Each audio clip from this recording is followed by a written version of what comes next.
उन बातों को हम अपनी जिंदगी में लाजिम करेंगे इंशाअल्लाह। वादा करते रहिए धीरे धीरे। जब मैं शुरू हो जाऊंगा तो फिर आपको बोलने की जरूरत नहीं पड़ेगी, है ना।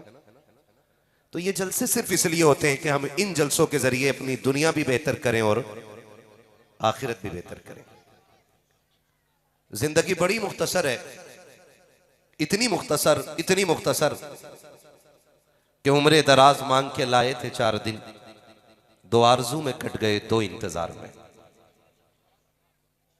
मौत इतनी करीब है कि हमारा साया हमसे दूर है और हमारी मौत हमसे करीब है।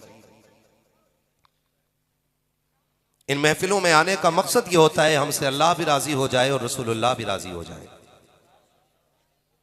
और बुजुर्गों की जिंदगी की ये महफिलें उनकी याद में इसलिए सजाई जाती हैं ताकि उनकी जिंदगी को सुने और कोशिश ये करें कि जैसे उनकी जिंदगी थी वैसे अपनी जिंदगी की जाए।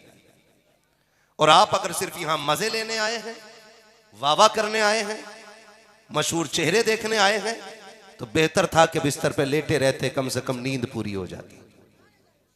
ये ख्याल रखिएगा जो बातें मैं कह रहा हूं। अंदाज़े बयां मेरा बहुत शौक नहीं है, शायद कि उतर जाए तेरे दिल में मेरी बात। हम बड़े पीर से इतना प्यार करते हैं कि ये बातें हमने मकतब में बाद में सीखी हैं, चूल्हे पे अपने माँ बाप से पहले सीख ली है। हमने 11वीं शरीफ की बरकतें होश संभालते ही अपने वालिदैन से सुनी और सीखी और अपनी आंखों से देखी। कोई सुन्नी ऐसा नहीं जो बड़े पीर की 11वीं ना मनाता हो। सारे ही मनाते हैं कि नहीं भाई?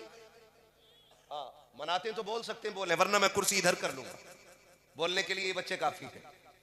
मनाते हैं कि नहीं 11वीं? हाँ, जो टेंशन ले रहा हो 50 रुपए लेके जाए और सुभान अल्लाह बोल दे। मनाते हैं कि नहीं 11वीं? कितने लोग मनाते हैं? हाथ उठा के बता दे। हाथ देखो किसका नहीं उठा जो मोहल्ले में 11वीं ढूंढता फिरता है। 11 महीने चच्चा के घर खा के गुजार दी है। अपने घर बिरयानी नहीं बनवा रहा, पराये के घर बिरयानी खा के कह रहा 11वीं की बिरयानी तो ठीक थी लेकिन थोड़ी चटपटी हो जाती। कुछ तो बड़े 11वीं की महीने में जलजीरे जेब में लेके टहलते हैं। जलजीरे ही बोलते हैं, कुछ और बोलते हैं? जलजीरे ही बोलते हैं ना, छिड़कने के लिए मसाला लेके घूम रहा है। और ऐसे आस्तीने करके बैठा जैसे अभी बगदाद से इसे हुक्म मिला कि मेरी 11वीं की बिरयानी जब तक तू नहीं खाएगा मेरी बारगाह में कबूल नहीं। तो सिर्फ खाया ना करो, कभी खिला भी लिया करो। कभी जो खाते भी हैं खिलाते भी हैं वो हाथ उठा के कह दें या गौस अल मदद। क्या बात है, सुभान अल्लाह। और ये जरूरी नहीं है 11वीं पे बिरयानी बनेगी तभी 11वीं होगी। कुछ भी ना हुआ करे, 11 तारीख को 5 रुपए जेब में पड़े हो ना तो उसी का बिस्किट लेके बांट दो। इसलिए कि बगदाद वाला तादाद देख के राजी नहीं होता, दिल के मोहब्बतें और रिश्ते देख के राजी होता है।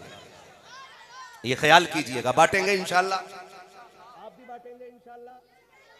कुछ भी ना हो, 5 रुपए हो, 11वीं के नाम पे बांट दो। बिस्किट लेके 5 बिस्किट निकलते हैं कितने? 5 वाले पैकेट में कितने?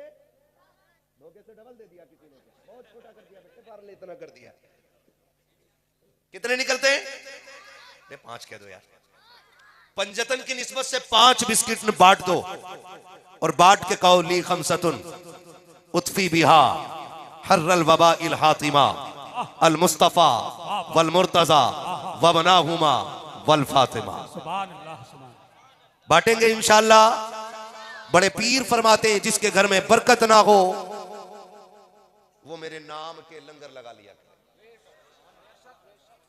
और बुजुर्गों ने फरमाया कि अगर बरकत चाहते हो बड़े पीर के नाम की 11वीं किया करो। पता चला खिलाने से बरकत हुआ करती है। क्या करने से? खिलाने से बरकत हुआ करती है। किस चीज से बेटे? याद कर लो ये बात, खिलाने से बरकत हुआ करती है। ये बच्चा सो गया है, इसके ऊपर चादर डाल दो बेटे ताकि अच्छी नींद आ जाए। और उठाना मत। मैं कभी भी जलसे में सोने वाले को उठाने का ऑर्डर नहीं देता हूं। कई बार मिंबर से कहा जाता है इतनी जोर से कान में सुभान अल्लाह कहो कि बगल वाला जाग जाए। क्यों उठा रहे हो भाई?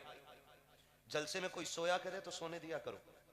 इसलिए कर जलसे में ख्वाब आता है ना, तो फिर ख्वाब में हुजूर आया करते हैं। हाय हाय हाय, वाह वाह वाह, सुभान अल्लाह। है ना? मैं सो जाऊं या मुस्तफा कहते कहते, खुले आंख सल्ले, खुले आंख सल्ले। क्या बात है बच्चों, कुर्बान जाऊं, सारे ही नात सुनने सुनाने वाले लोग हैं। अल्लाह सलामत रखे सारे बच्चों को। तो उठाइएगा नहीं, जो सो जाए उसे सोने दो। अल्लाह करे उसकी आंख लगे, ख्वाब में उसके हुजूर आए, और हुजूर की उसके ख्वाब में आने के बहाने से हम सब की हाजिरी कबूल हो जाए। तो 11वीं शरीफ खिलाने से अल्लाह बरकत अता फरमाता है। दौर बदल रहे हैं, दौर बदल रहे हैं। पहले दौर इतना अच्छा था, लोग कहते थे मेहमान आएगा तब खाएंगे, और आज कहता मेहमान चला जाएगा, मेहमान चला जाएगा तब खाएंगे। आप ना बोलिएगा, कहीं नजर ना लग जाए आपको। मेहमान चला जाएगा तब खाएंगे। वो कहा था किसी ने, अल्लाह मेरे रिस्क की बरकत न चली जाए, 2 रोज से घर में मेरे मेहमान नहीं। कोशिश किया करो कि कोई ना कोई रोज तुम्हारे दस्तरखान पे खाना जरूर खाए। अगर इंसान ना मिले तो कुत्ते को रोटी डाल दो, कुत्ते भी ना आए तो किसी परिंदे को चंद दाने डाल दो। जब से हम अपने असलाफ के तरीके से फिर गए ना, तब से बरकतें रूठ गई हैं। अब तो अल्लाह हिदायत दे हमारी कौम को, अब तो दीन भी हम कव्वालों से सीख रहे हैं, शरीयत भी अब कव्वाल सिखा रहे हैं। एक कह रहा अली का पहला नंबर है। मैंने कहा तूने कहां पढ़ा के कव्वाली ना सुनी है? दमादम मस्त कलंदर, अली का पहला नंबर। नजरिए देखे हमारे, दीन जिनसे सीखना था उनसे नहीं सीखा, और जिन्हें दीन की दाल का नहीं पता हम उनसे दीन सीखने लगे। खुदा के वास्ते दीन उलमा से सीखिए। किससे सीखेंगे? किससे सीखेंगे? दीन उलमा से सीखिए। आपके लिए सबसे ज्यादा मोतबर आपकी मस्जिद का इमाम है, आप उससे जाके दीन की बातें पूछिए। लेकिन सोशल मीडिया पे सुन के आके सारा मसला इमाम साहब को ही बता रहे हैं। अब तो सबसे बड़े हजरत जो है ना, फेसबुक हजरत है। एक जगह जलसे में गए भाई, हम रिजवान भाई, वहां देखो देवबंदी बैठा। हमने कहा भाई इसे किसने बुलाया? कि इनकी नज़म सुनी थी हमने नेट पे। तो मैंने कहा भाई किस कबीले से हो? कहने लगे क्या मतलब? मैंने कहा सुन्नी हो के बरेलवी? मैंने कहा सुन्नी बरेलवी हो के वहाबी हो? तो पता क्या कह रहा है वो? क्या जी हम अहले सुन्नत है। मैंने आला हज़रत को जानता है क्या? बरेली वाले मौलाना। मैं समझ गया, मैं मौलाना कह रहा, लग रहा दाल में काना। पढ़ाई कहाँ हुई है? तो कहा देवबंद की एक शाख है, मैं उसमें पढ़ाऊँ। मैंने कमेटी वालों को बुलाया, मैंने कहा महाराज को लेके चले जाओ, जिन पैरों पे आए उन्हीं पैरों पे ले जाओ इन्हें। मैंने कहा बुला कैसे लिया? कहा नेट पे देखा था, नंबर चल लिया था, वो से बुला लिया। हाँ, थोड़ा सा काम किया करो ना, अपने इलाके के जिम्मेदार उलमा से भी थोड़ा सा राब्ता कर लिया करो कि किसको बुलाना है। ये नहीं है कि कोई आपने देखा और आपको अच्छा लग गया, बुला लिया आपने, और पता चला एक रात में पूरी कौम का पेड़ ही गरक करके चला गया। करेंगे ना ऐसे इंशाअल्लाह? दीन किससे सीखेंगे?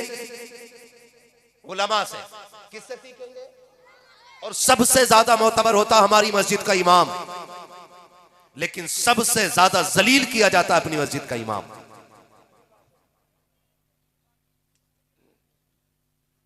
सबसे ज्यादा खतरनाक होते इमाम के हक में 5 वक्ता नमाजी। 5 वक्ता नमाजी सबसे खतरनाक। कह रहा मैं ना पढ़ूंगा इनके पीछे। कि क्यों? कि 2 मिनट लेट हो गए फजर में, तो क्या मुसलमान ना रही है? ये 2 मिनट लेट हो जाए तो आसमान टूट पड़ता है और इनको मस्जिद से निकाल देता है। तेरा बेटा जुम्मा जुम्मा जाता है, कभी उसे मस्जिद से घर से निकाला तूने? कितने बापों के बेटे ऐसे होते हैं कि जो सिर्फ ईद और बकरा ईद पढ़ते हैं, अगर आपको गुस्सा ही करना अल्लाह रसूल के लिए तो अपनी औलाद को भी तैयार करो। सही बात। क्यों नहीं करते हम? अपने पेटे पे कंबल डाल के आने वाले, इमाम की चारपाई पलटने वाले, 2-2 मिनट के अंदर फैसले करने वाले, ये इमाम नहीं रहना कि इस इमाम को निकाल दिया जाए। दिल दुखता है साकिब, अभी कुछ दिन पहले की खबर है, एक इमाम की वाइफ की तबीयत खराब हुई, वो 8 दिन का घर चला गया, उसकी जगह पे दूसरे इमाम को बुला लिया गया, वो पलट के वापस आया, कर्ज में डूबा हुआ। इमाम से आते ही कहा जाता है जैसे वो मुसल्ले पे आया, मस्जिद का एहतमाम करने वालों ने हाथ पकड़ के पीछे हटाया, कहा इमामत के लायक आप नहीं हो, आपकी जगह दूसरे इमाम का इंतजाम कर दिया गया है। मैं पूछना चाहता हूँ आप कितने बड़े पादशाह हो कि आपसे खता नहीं होती है, कि आपसे गुनाह नहीं होता है, कि आपसे कोताही नहीं होती है। जो बात आपने अलस्तु बिरब्बिकुम कह करके उसका जवाब में आपने भला जो कहा था कि आप उस पे खरे उतर रखे हैं, अगर आप उस पे खरे उतर रखे हैं तो बेशक जो चाहिए आतंक उठाइए, जो चाहिए सितम कीजिए। अगर कोताही आपसे भी हो रही है तो जरा सी ताकीर करने वाले से नाराज मत होना, वरना जब अल्लाह अपने आगे खड़ा करेगा और हिसाब लेने पे आएगा कोई बुझाने वाला नसीब नहीं होगा। अगर ये चाहते हो कयामत का हिसाब हल्का हो जाए, तुम अपने ताबे के साथ नरमी किया करो, खुदा तुम्हारे साथ हिसाब में नरमी करके दिखा। नारे तकबीर, नारे रिसालत, पैगामे मजहब इस्लाम, मसलके आला हजरत, जश्न गौसुल वरा कॉन्फ्रेंस, हजरत अल्लामा मुफ्ती हम्माद रजा मुरादाबादी। वाह वाह। तवज्जो है सारे लोगों की? डरें अल्लाह से, डरें। 2-4 सजदों की तौफीक मिल गई है ना, तो फिर दुआ ये करें अल्लाह ये कबूल कर ले। हमने जो कर लिए है ना, हम कर ना सके, जैसा हक था हम वैसा ना कर सके। मालिक हम आ गए ना, तेरी बारगाह में आके गिर गए, बस अल्लाह इन्हें कबूल कर ले। याद रखिएगा वो नाराज हो जाए तो करोड़ों बरस की इबादत मुंह पे मार देता है, जी जी। और वो राजी हो जाए तो कुत्ते को पानी पिलाने वाली औरत को जन्नत नसीब फरमा सुभान देता है। अल्लाह, सुभान अल्लाह। बेशक मसला उसके कर्म का है। जी, हक है। किस चीज का है? अल्लाह के कर्म का। अल्लाह के जोर से अल्लाह के कर्म का मसला है। मेरे बच्चों कोशिश करना, अल्लाह को राजी करेंगे इंशाअल्लाह, अल्लाह को राजी करेंगे इंशाअल्लाह। है इस उम्मत को जलसे में भी लायक करो और इस उम्मत को मस्जिद में भी लेके जाएंगे। इतनी छोटी उम्मत ना हो जिसे पाकी नापाकी का ख्याल ना हो। समझदार बच्चे हो जाए मस्जिद में लाया करो। समझदार आ गया ना कोई तो कह रहे चल रहे हट पीछे को, तेरे बाप ने बड़ी नमाज पढ़ी है जो तू पढ़ेगा। ये डायरेक्ट आना चलता मस्जिद में। हाँ, दादागिरी वहां पे भाईगिरी चल रही है मस्जिद में। ना किया करो, बच्चों को मस्जिदों में लाया करो। जब ये बचपन से मस्जिद में आएंगे तो जवानी में खुद ब खुद इनकी पेशानी में सजदे की तड़प पैदा हो जाए। क्या बात। कोशिश किया करें कि कभी भी बगैर मेहमान के खाना नहीं खाएं, फिर देखें अल्लाह कितनी बरकतें देगा, है ना।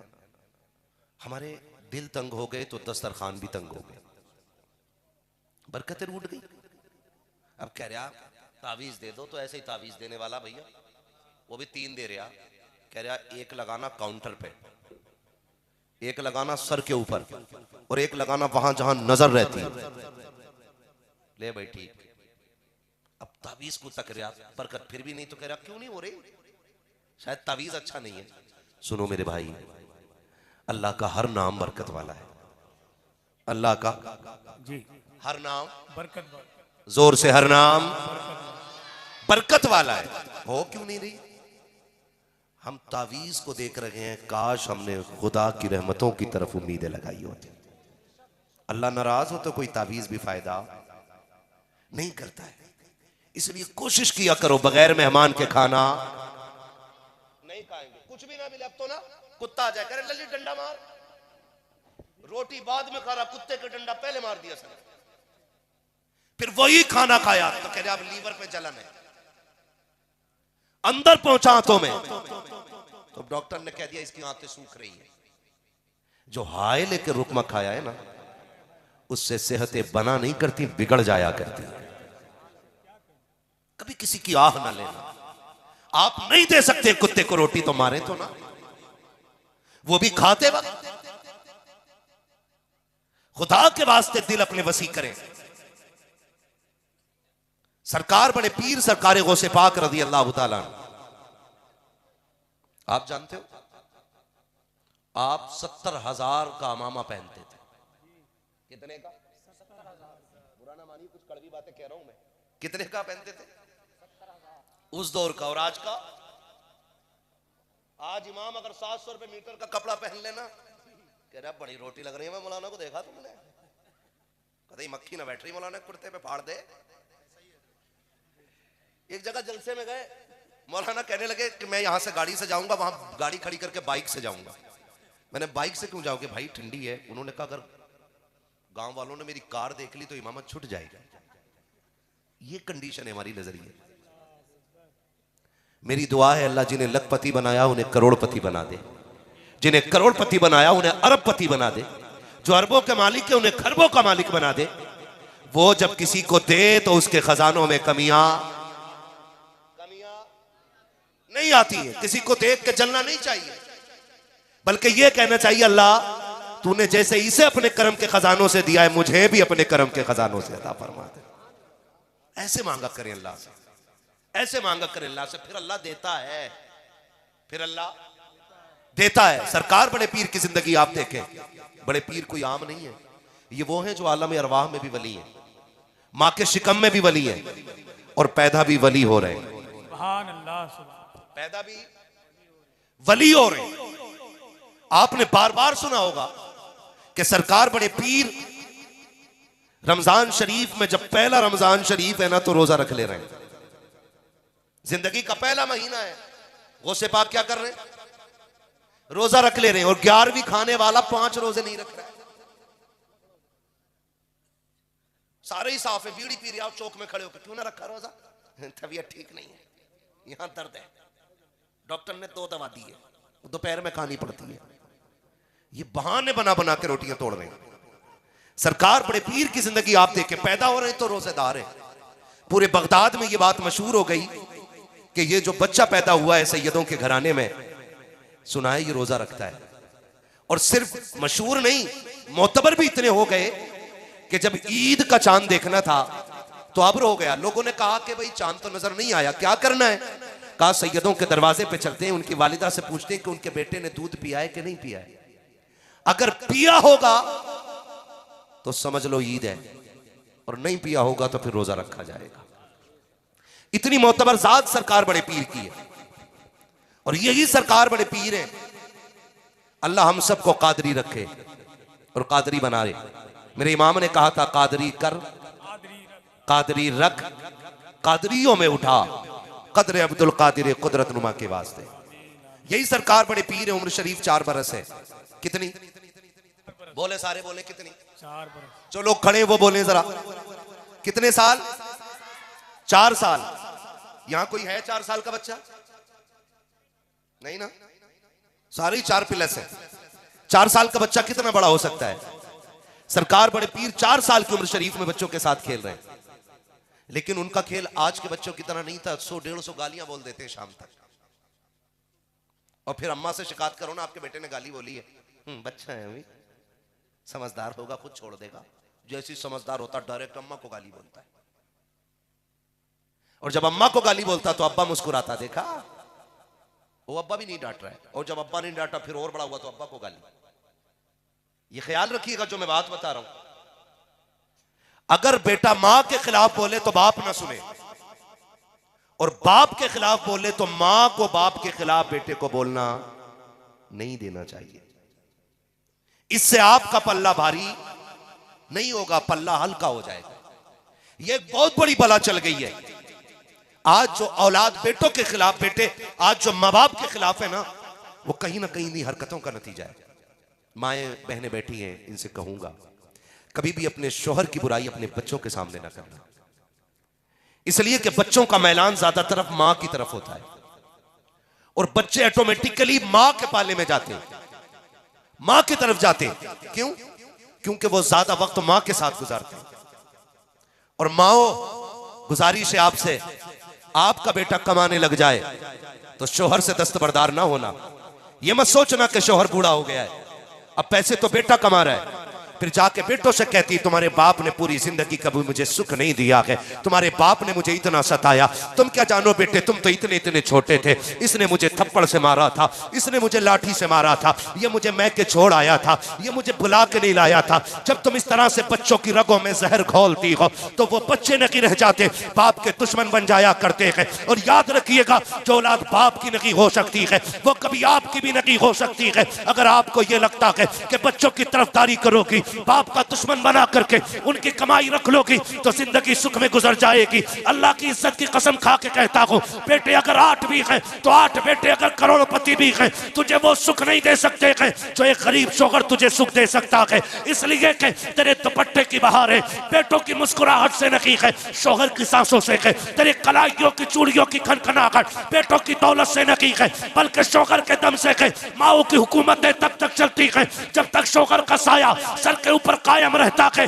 अपने बेटों को कभी बाप के खिलाफ न करना। अल्लाह तौफीक दे तो अपनी औलाद को अपने शौहर का गुलाम बना देना और ये कहना, बेटे अगर जन्नत चाहते हो बाप की जूतियां उठाया करो, यहाँ बाप राजी होगा वहां खुदाए पाक राजी होगा। नारे तकबीर, नारे रिसालत, पैगामे मजहब इस्लाम, अजमते वालिदैन, मसलके आला हजरत।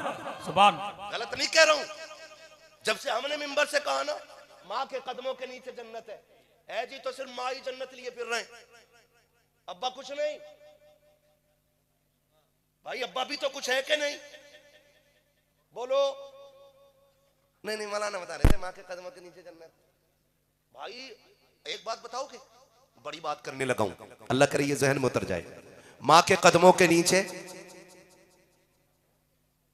क्योंकि हुजूर ने फरमाया तो है माँ के कदमों के नीचे। आप बोलो जरा खुल के, माँ के कदमों के नीचे, जोर से, माँ के कदमों के नीचे जन्नत है। ठीक है जी। आप बच्चों बात गौर से सुनो, माँ के कदमों के नीचे जन्नत। ये बहुत पढ़े लिखे लोग हैं इसलिए नहीं बोल रहे, मैं आपसे बात करता हूं। माँ के कदमों के नीचे जन्नत है। अगर हमारी माँ हमारे बाप के कुर्ते पे लगे हुए धब्बे को झाड़ देना तो अल्लाह उस माँ को 70 नेकियां अता फरमाया करता है। कितनी नेकियां? अब अंदाजा लगाओ कि जिसके कपड़े पे लगे धब्बे को ये औरत झाड़ दे तो खुदा 70 नेकी देता है, और ये वो है जिसके कदमों के नीचे जन्नत है। सोच, अगर मां की ये शान है तो फिर रब ने बाप की शान कितनी आला बनाई होगी। इसलिए मैं को कहूंगा अपने इन बच्चों से, कभी मां बाप के खिलाफ नहीं जाना है। लड़ जाते हो ना 10 रुपए के लिए, अम्मा 10 रुपए जरूर लिए, जरूर चाहिए, झगड़ा कर लेते, अब्बा 5 रुपए दे, मां 5 रुपए दे, रख लिया करो। इसलिए कि बरकत कसरत में नहीं है, बरकत माँ बाप की दुआओं में हुआ करती है। कहां होती है? माँ बाप की दुआओं में होती है। सरकार बड़े पीर की जिंदगी आप देखें, सरकार को से पाक रज़ी अल्लाह तआला अन्हु, कितनी उम्र है आपकी? भूल गए? जोर से। 4 साल उम्र शरीफ सरकार को से पाक की, बच्चों के साथ खेल रहे हैं। आप खेलते खेलते एक साहब गुजरे, बुजुर्ग सिफत, उन्होंने कहा अस्सलाम वालेकुम। क्या कहा उन्होंने? और कभी तुम भी माइक पे बैठे हुए को सलाम कर लिया करो, है ना? क्या कहा उन्होंने? हाँ। जब उन्होंने ये कहा ना अस्सलाम वालेकुम, तो सारे बच्चों ने कहा वालेकुम अस्सलाम। बड़े पीर ने 2 मरतबा कहा वालेकुम अस्सलाम वालेकुम अस्सलाम। जब 2 मरतबा कहा ना तो वो बुजुर्ग रुक गए, क्योंकि वो भी वली सिफत थे। सोचने लगे कोई तो है बात। सरकार गौसे पाक का चेहरा नुमाया, अंदाज नुमाया, और फिर बेटा अली का सिर्फ एक तरीके से सैयद नहीं, नजीब उत-तरफैन, हसनी हुसैनी सैयद, जिसकी सियादत का आलम यह है कि वो हसनी भी है और हुसैनी भी। और मेरा इमाम कहता तेरी नस्ल पाक में है, तू है ऐने नूर तेरा, सब घराना नूर का, जियो सलामत रहो, तू है ऐने नूर तेरा, सब घराना नूर का। कुछ बुजुर्ग ने देखा, बेटे इधर आओ, वो से पाक आगे, क्या बात है बाबा, क्या नाम है तुम्हारा? का अब्दुल कादिर। मैंने सलाम एक मरतबा किया था, जवाब 2 बार क्यों दिया? आपने यूं देखा, फरमाने लगे आप जाइए ना, जवाब मिल गया, आप जाइए। उन्होंने हाथ पकड़ लिया, कहा नहीं, वजह बताओ, 2 मरतबा जवाब क्यों दिया? मेरे बड़े पीर मुस्कुरा के कहते हैं, बाबा जिद क्यों करते हो, आपने सलाम किया, मैं जवाब दे चुका हूं। कहा नहीं, ये बताओ 2 मरतबा जवाब क्यों दिया? सरकार बड़े पीर ने हाथ छुड़ाने की कोशिश की, उन्होंने कहा छोड़ूंगा तब तक नहीं जब तक बता नहीं दोगे। तब बड़े पीर ने हाथ पकड़ा के ऊंची सी जगह पे लाके खड़ा करके कहा था, बाबा वो सामने वाली बस्ती नजर आ रही है कि नहीं? कहा हाँ बेटे दिखाई तो दे रही है। कहा वो सामने दरवाजा देख रखे हो? कहा हाँ। कहा वो किसका दरवाजा है? कहा सैयदों का दरवाजा है। कहा याद है आज से 4 साल पहले इस बस्ती से आप गुजरे थे? कहा हाँ याद है। आपने उस दरवाजे पे सलाम किया था कि नहीं किया था? कहा हाँ किया तो था। कहा क्या सोच के सलाम किया था? कहा मैंने ये सोचा था सैयदों का दरवाजा है, सलाम करूंगा जवाब मिल जाएगा, बरकतें भी मिल जाएंगी, रहमतें भी मिल जाएंगी। कहा फिर बताओ तो सही जवाब मिला था कि नहीं मिला था? कहा जवाब तो नहीं आया था। कहा जानते हो जवाब क्यों नहीं मिला? कहा बेटे ये तो नहीं मालूम है, सरकार बड़े पीर कहते हैं इसलिए जवाब नहीं मिला था कि उस वक्त घर के अंदर कोई मर्द मौजूद ना था, सिर्फ मेरी माँ मौजूद थी। उस बुजुर्ग ने सरकार गौसे पाक के चेहरे को देखा और देख करके कहा था, ये बात तो समझ में आ रही है कि 4 साल पहले आया था, लेकिन तुम्हें ये कैसे पता है कि 4 साल पहले मैं आया था? बड़े पीर ने कहा था जब तुम आए थे और तुमने सलाम किया था, अब्दुल कादिर उस वक्त माँ के शिकम के अंदर मौजूद था, और जब तुमने सलाम किया था मैंने तुम्हारा सलाम सुन भी लिया था। अगर चाहता तो जवाब दे देता, लेकिन माँ के डर के खौफ से मैंने जवाब नहीं दिया था। बड़े पीर कहते बाबा जी सुनो, सैयद अपने ऊपर किसी का एहसान बाकी नहीं रखते हैं। एक जवाब आज का दिया है, एक जवाब दे करके 4 साल पहले का अब्दुल कादिर ने कर्जा उतार दिया। नारे तकबीर, नारे रिसालत, फैज़ाने गौसे आजम, करामते गौसे आजम, मसलके आला हजरत, सरजमीने गालुया बरेली शरीफ, हजरत अल्लामा मुफ्ती हम्माद रजा मुरादाबादी, अंजुमन गुलामाने मुस्तफा कमेटी, नारे हैदरी। भाई ये सरकार बड़े पीर हैं, सरकार गौसे पाक रज़ी अल्लाह ताला अन्हु। आज बुरा लग जाता है ना, कोई किसी की इस्लाह कर दे तो नाराज हो जाते हैं लोग, भाई मेरे बारे में ऐसा कहा क्यों? अपने आप को देखते ना, मुझे क्यों बोला तुमने, मुझे क्यों बोला तुमने? बुरा ना मानिएगा। हसन भाई बैठे हुए और मैं रामपुर से लेकर के बरेली तक अतराफ व जवानिब के तमाम उलमा से और जिम्मेदारान से एक मुअद्दबाना अर्ज करूंगा। मैं तकरीबन 3 महीने से अपने इसी इलाके में हूँ। थोड़ा तबीयत के नासाज होने की वजह से बाहर के मैंने ज़्यादा सफ़र नहीं किए, लेकिन मुझे बड़ी तकलीफ हुई है। इतनी तकलीफ हुई है कि अपने इलाके के जितने उर्स हो रहे हैं ना, बुरा ना मानिएगा, ये बात हकीकत है, जितने उर्स हो रहे हैं उसमें 80% उर्सों में ढोल बज रहा है, कव्वालियां हो रही है।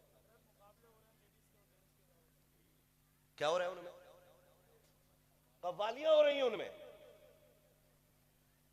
मैं कभी सोचता हूं कि अगर साहिब मजार को निकलने की इजाजत होती ना, वो लठ बजाते निकल के इन पे, क्या उरस करना भूल जाते। सच्ची बात बता रहा हूं, 80% से ज्यादा। और आप सोशल मीडिया चेक करो, बाबा का मजार है और नचनिया बैठी है, नचनिया। और मेरी कौम के बिगड़े हुए लोग जिन्हें दीन शरीयत का इल्म तो क्या हवा भी नहीं लगी है,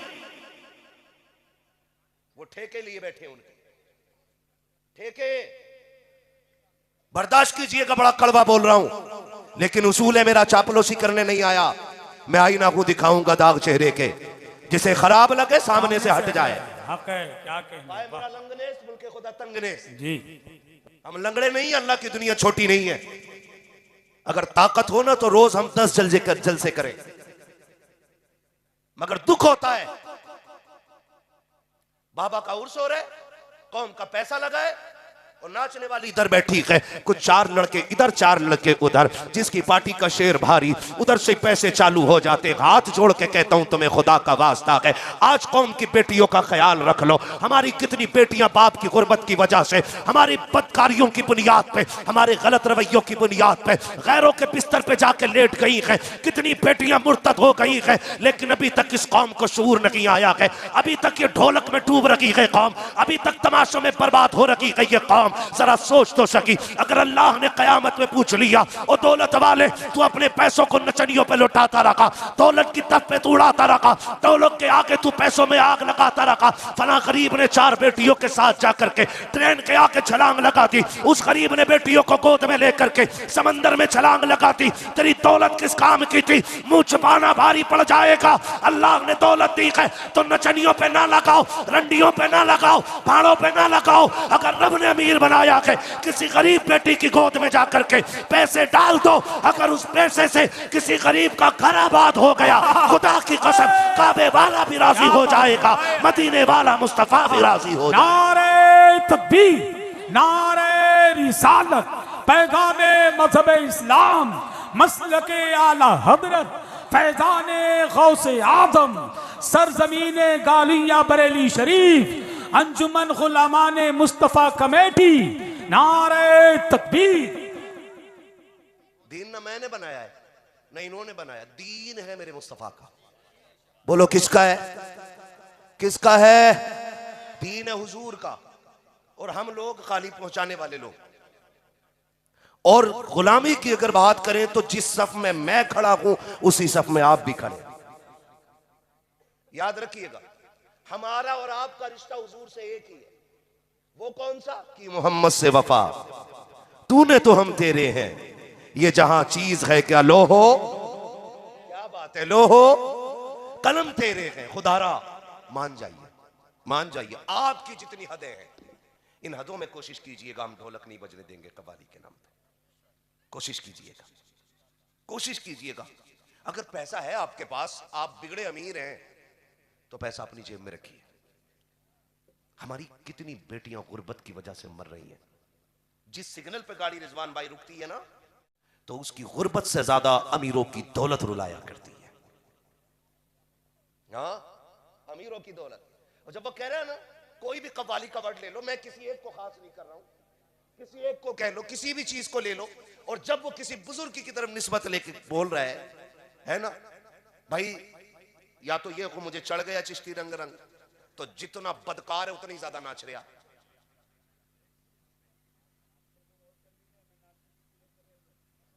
वो लठिया चलेगी मिट्टी तले कि गूलर तले नाच नहीं भूल जाएगी। खुदारा निकले हम, हमें कुछ करना पड़ेगा। हम सलाहुद्दीन के वारिस हैं, हम मोहम्मद बिन कासिम के वारिस हैं। हम अपने आप को देखें, अगर हम नहीं करेंगे तो कौन करेगा? आप बताओ, हम नहीं करेंगे तो कौन करेगा? हम ही को करना है भाई, हम ही को करना है। अगर बेटियां मुर्तद हो रही हैं ना, उसकी वजह तलाश कीजिए, ढूंढ के लाइए वजह क्यों हुई बेटी मुर्तद। अगर आपको यह लगता है इसलिए नहीं हुई, अक्सर हम देखते हैं ज्यादातर वो बच्चियां गैरों के बिस्तर पे जाके लेट गई जिनकी उम्रें बढ़ रही हैं। तवज्जो है ना सारे लोगों की? ज्यादातर ऐसी बच्चियां जिनकी उम्रें बढ़ी हैं। क्यों? बाप के पास शादी करने का धन नहीं था, और कौम ने बगैर कैश के बेटी कबूल ना की। इधर तो जहेज की डिमांड नहीं चलती है। वो लोग गर्दन हिला रहे हैं नई की जिनकी शादी नहीं हुई है, कह रहे हैं इस पे ना बोल जा कहीं मेरा बेड़ा गर्क ना हो जा। चलती तो नहीं है डिमांड इधर? चलती है कि नहीं? बोलो, खुल के क्यों नहीं बोल रहे हो? डर के क्यों बोल रहे हो? चलती है कि नहीं? अब हाथ उठा के बताएं, जन्नत किसे किसे चाहिए? जितनों ने हाथ उठाए अल्लाह सबको मदीने वाले के सदके में जन्नती बना दे। मैं एक आसान रास्ता बता रहा हूं। कुरान कहता फक्कु रक़बा, जो किसी फंसे हुए की गर्दन छुटा देगा अल्लाह उसे बेहिसाब जन्नत अता फरमा देगा। उसे अल्लाह बेहिसाब जन्नत अता फरमा देगा।